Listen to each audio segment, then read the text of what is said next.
창세기 46장 1절부터 7절까지입니다. 이스라엘이 모든 소유를 이끌고 떠나 브에세바에 이르러 그의 아버지 이삭의 하나님께 희생 제사를 드리니 그 밤에 하나님이 이상 중에 이스라엘에게 나타나 이르시되 야곱아 야곱아 하시는지라. 야곱이 이르되 내가 여기 있나이다 하매 하나님이 이르시되 나는 하나님이라 내 아버지의 하나님이니 애굽으로 내려가기를 두려워하지 말라. 내가 거기서 너로 큰 민족을 이루게 하리라. 내가 너와 함께 애굽으로 내려가겠고 반드시 너를 인도하여 다시 올라올 것이며 요셉이 그의 손으로 내 눈을 감기리라 하셨더라. 야곱이 브엘세바에서 떠날새 이스라엘의 아들들이 바로가 그를 태우려고 보낸 수레에 자기들의 아버지 야곱과 자기들의 처자들을 태우고 그들의 가축과 가나안 땅에서 얻은 재물을 이끌었으며 야곱과 그의 자손들이 다 함께 애굽으로 갔더라. 이와 같이 야곱이 그 아들들과 손자들과 딸들과 손녀들 곧 그의 모든 자손을 데리고 애굽으로 갔더라. 오늘 어버이 주일입니다. 5월에 가정 행사가 많습니다. 가정은 하나님과 우리의 관계를 잘 보여주는 모델입니다. 우리는 하나님을 아버지라고 부르죠. 그렇다고 하나님이 남성은 아닙니다. 천사도 성별 구분이 없습니다. 단지 히브리어에 남성 명사, 여성 명사가 있어서 어쩔 수 없이 하나님을 친근하게 아버지로 부른 것입니다. 여성 신학자들이 이것을 차별이라며 하나님을 어머니로도 부를 수 있도록 운동하고 있습니다. 하나님의 고통, 연민, 섬김, 돌봄, 사랑, 자비 이런 것들을 여성 리더십으로 봅니다.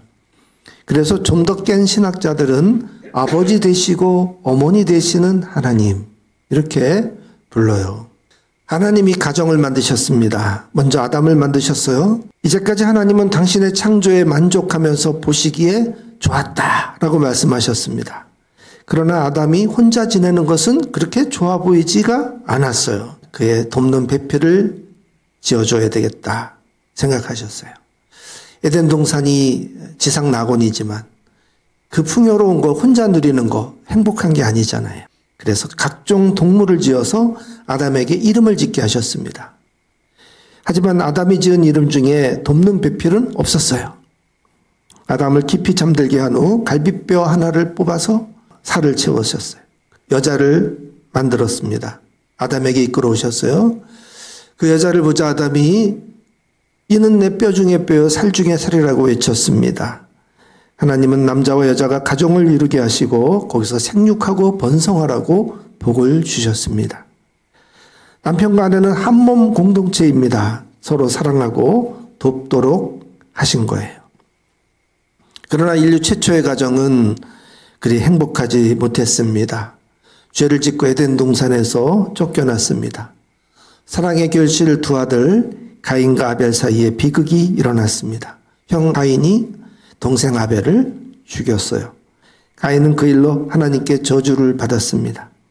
농사가 직업인데 땅이 가인에게 그 소산을 내주지 않는 거예요. 가인이 비록 이런 저주를 받았어도 도시를 세우고 후손을 낳았습니다. 에녹, 이랏, 무후야엘, 무드사벨, 라멕, 야발, 두발 가인으로 그 족보가 이어집니다. 그러나 그것으로 끝이에요. 더는 가인의 후손이 이어지지 않았습니다. 하나님은 아담과 하와에게 다시 아들을 주셨습니다. 그 아들이 바로 셋이죠. 셋은 에노스를 낳고 그때부터 사람들이 비로소 여호와 이름을 불렀습니다. 인류는 이렇게 하나님을 섬긴 셋의 후손으로 이어지게 됩니다. 창세기 5장에 보면 아담부터 노아까지 이르는 족보가 나옵니다. 아담, 셋, 에노스, 게난, 마할랄렐, 야렛, 에녹, 무드셀라, 라멕, 노아입니다. 하지만 인류는 다시 타락하고 말았습니다. 보다 못한 하나님은 홍수로 이 세상을 뒤집어 엎으셨어요. 하나님께 순종한 노아 가족만 살리셨습니다. 노아는 세 아들을 두었습니다. 노아 가족은 방주를 만들어서 대홍수에 살아남았습니다. 방주에서 나온 노아 가족은 제일 먼저 하나님께 제사를 올려드렸어요. 여호와께서 그 향기를 맡으시고 노아와 그 아들들에게 복을 주셨습니다. 창세기 9장 1절에 보면 생육하고 번성하라, 땅에 충만하라.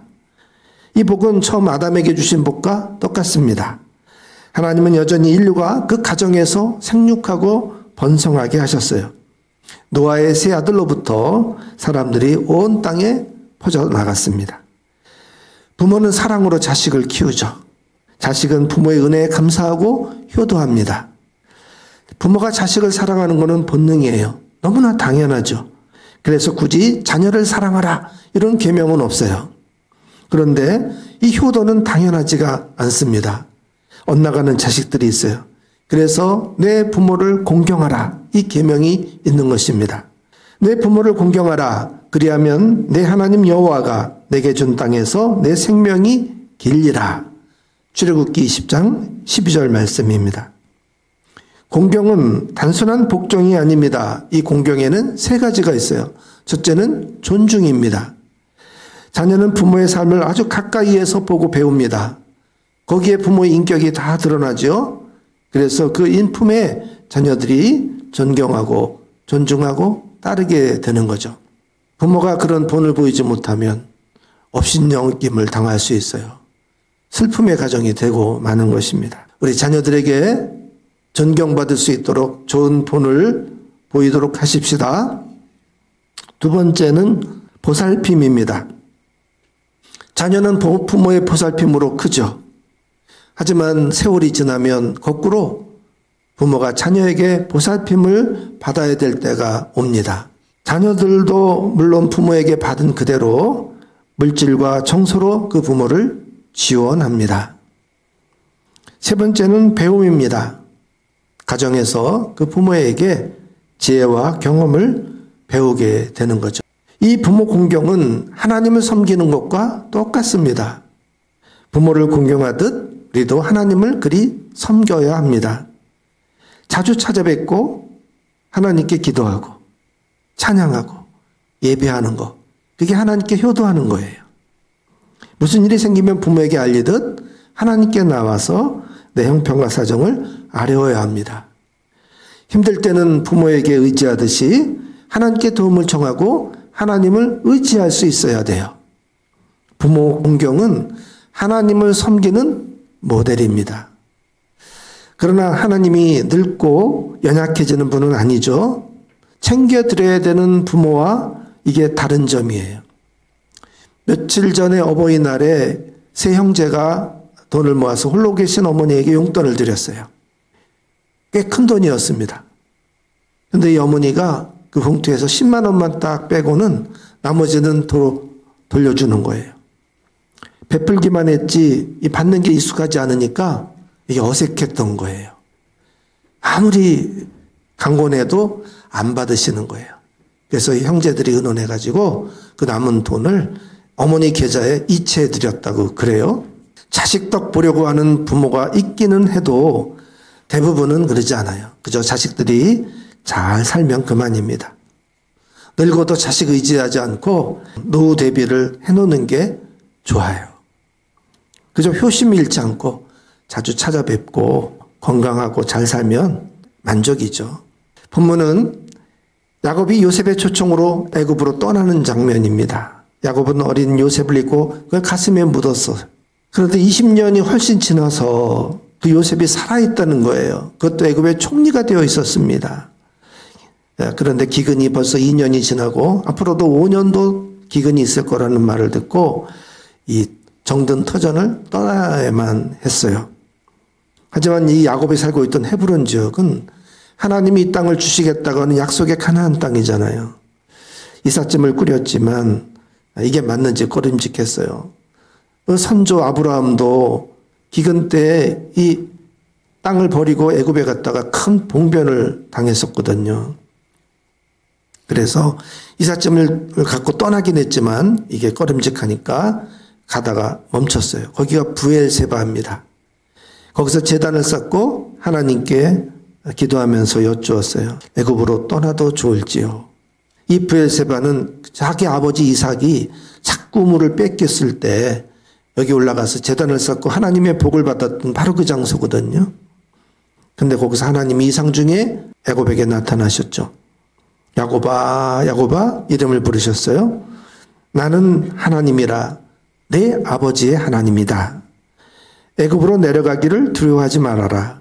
내가 거기서 너로 큰 민족을 이루게 하리라. 내가 너와 함께 애굽으로 내려가겠고 반드시 너를 인도하여 다시 올라올 것이다. 요셉이 그의 손으로 내 눈을 감기리라. 요셉이 효도할 거라는 거죠. 야곱은 하나님의 허락을 받고 홀가분한 마음으로 애굽으로 갔습니다. 아들 요셉이 마중 나왔어요.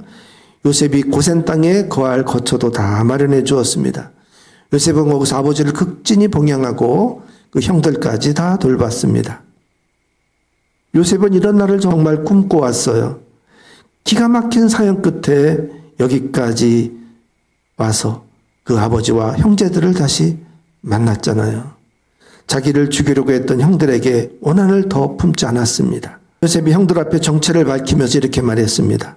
하나님이 나를 형들보다 앞서서 보내신 것은 하나님이 크나큰 구원을 베푸셔서 형님들의 자손을 이 세상에 살아남게 하시려는 것입니다. 그러므로 실제로 나를 이리로 보내신 것은 형님들이 아니라 하나님이십니다. 이런 마음으로 요셉이 악을 손으로 풀어낸 거예요. 가족이 한 공간에서 살다 보면 이런저런 일로 부딪히고 마음에 상처를 입게 되죠. 그거를 안 갚음하면 그 가정은 파탄납니다. 그래서 이혼하고 형제간에 등 돌리고 사는 가슴 아픈 가정이 많은 거예요. 하나님이 부모 공경 이 계명에다가 특별히 약속을 주셨어요. 땅의 복과 장수의 복을 약속하셨습니다. 여호와가 내게 준 땅에서 내 생명이 길리라. 땅에서 오래도록 장수하리라. 이거는 개인 복이 아니죠. 가정이라는 그 공동체가 오래도록 행복하도록 보살펴 주겠다는 보호막입니다. 믿는 가정은 하나님이 행복하도록 지켜주신다는 든든한 보장이 있습니다. 반대로 사탄은 이 행복한 가정을 파괴합니다. 그래서 죄를 끌어들이고 또 행복한 가정을 깨트리죠. 하와를 유혹해서 아담으로 하여금 비겁함을 끌어냈잖아요. 가인을 유혹해서 형제를 죽이게 했어요. 또 요셉의 형들을 시기하게 해서 그 요셉을 죽이려고 했었어요. 이 유혹과 죄와 싸워서 이겨야 우리 가정을 지켜낼 수 있습니다. 도시 문명이 이 마을 공동체를 파괴했어요. 아파트가 들어서면서 이웃이 사라졌잖아요. 최근에 서울 중계동에 백사마을이 있는데 이게 재개발에 들어갔습니다. 이 백사마을은 1960년대 청계천 주변에 이 도심에 살던 사람들을 쫓아내가지고 이들이 이주해서 정착한 곳이거든요. 너무나 가난하고 무허가 판잣집들이 다닥다닥 붙어 있는 곳이에요. 그러나 이웃끼리 서로 다 알고 지내고 먹을 게 있으면 나눠 먹는 그런 아주 정이 많은 마을이었죠. 근데 이게 재개발되면서 마지막 남은 서울의 달동네가 사라지게 되었다고 그런 뉴스에 나오더라고요. 이제 아파트가 들었으면 그 마을에도 정든 이웃은 다 사라지게 될 겁니다. 삭막한 도시의 마지막 남은 공동체는 이제 가정밖에는 없어요. 그런데도 이마저 지금 위협받고 있습니다. 가정마다 거실이 있죠. 근데 이제 거실보다 각 방에 흩어져 살면서 거실에도 잘 나오지를 않아요. 그래가지고 가족 간에 대화할 소통의 장이 거의 없어요. 갈등이 생기고 가족 간에 충돌이 잦아지죠. 정치적인 견해, 종교적인 신념, 삶의 방식 같은 걸로 자꾸 부딪힙니다. 가족인데도 남보다 못해지는 거죠. 그래서 제가 챗 GPT한테 이런 질문을 해봤어요. 자녀가 부모보다 훨씬 더 똑똑한데 무조건 부모 말을 들으라고 하기가 좀 역부족이더라. 그런데도 효도를 요구할 수 있을까? 그렇게 제가 질문했더니 이 챗 GPT가 대답해 주는 거예요. 지식은 상하관계를 정하지 않는다. 자식이 부모보다 더 안다고 무시해도 안 된다. 자녀의 지식은 부모를 도울 도구가 되어야 한다. 효도는 복종이 아니라 공경이다. 부모를 존중하고 배려해라. 정말 똑똑하죠? 세상이 바뀌어도 하나님이 주신 이 가정과 부모 공경의 법은 변함이 없습니다.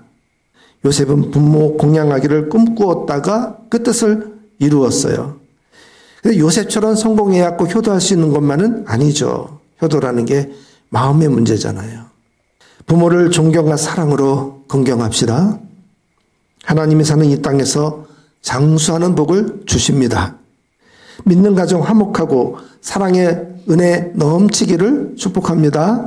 저와 여러분의 가정이 하나님의 복으로 충만한 가정 되기를 축복합니다.